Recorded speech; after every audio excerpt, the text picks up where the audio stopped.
Jimmy Eagle. Yeah, it's okay. What do you think it'd be like coaching against Gordon? I've probably done it in an inter-squad scrimmage before. A lot, obviously, the result of that didn't matter quite as much. First of all, he's a really good player. He's really gotten better since I coached him, and he's put on a lot of weight.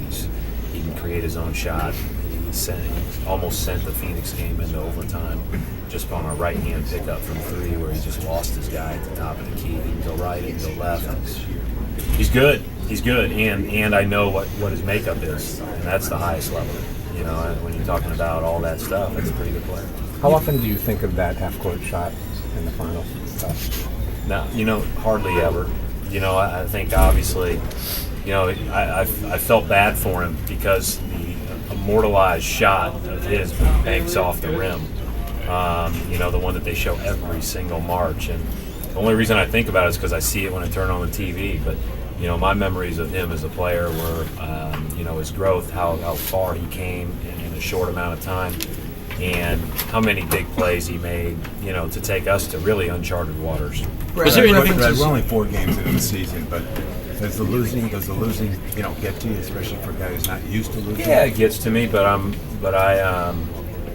one of the things I think that I hopefully have and can show is I've got resolve, and I know that I've got to come to work the next day and be the best that we can be, and we've got to make minor tweaks because we're not far from winning a couple of those games, and at the same time, until you win, you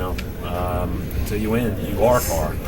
So, but I'm just working on it every day, and I'm putting a lot of thought into it, as are these guys and as are these coaches, and we're gonna keep on grinding it. Brad, I know you. That you might make to, Yeah, we're actually gonna start a little bit differently tonight, just so that we can, because I think it'll benefit both guys that I'm flipping. What are you going to? It'll be Jordan.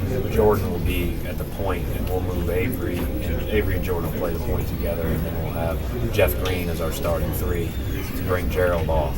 And I think I can do some things with him that'll really help him with that second group. I know you're dealing with numbers game. How does a guy like Chris figure into things? Yeah, first of all, it's really a hard call. We talked about it the other day before we played Memphis, and there's not much separation between those 5 guys. There's really not, and I also don't think that's been our biggest issue. I think our front line's been good. It hasn't been perfect, but it's been good, I think that certainly I'm trying to figure out how we can play all 5 of those guys because they're all 5 very productive players for us, and it's just been a matter of numbers. It really has. And I think one of the things I really respect about Chris is he is a pro. Like, he doesn't play and he'll keep himself in shape. He'll work out after. Today he got a great workout in, and whatever happens tonight, he's ready. The way he acts is he's acting like a pro, and so when his time is called, you have no doubt that he'll do well. Brad,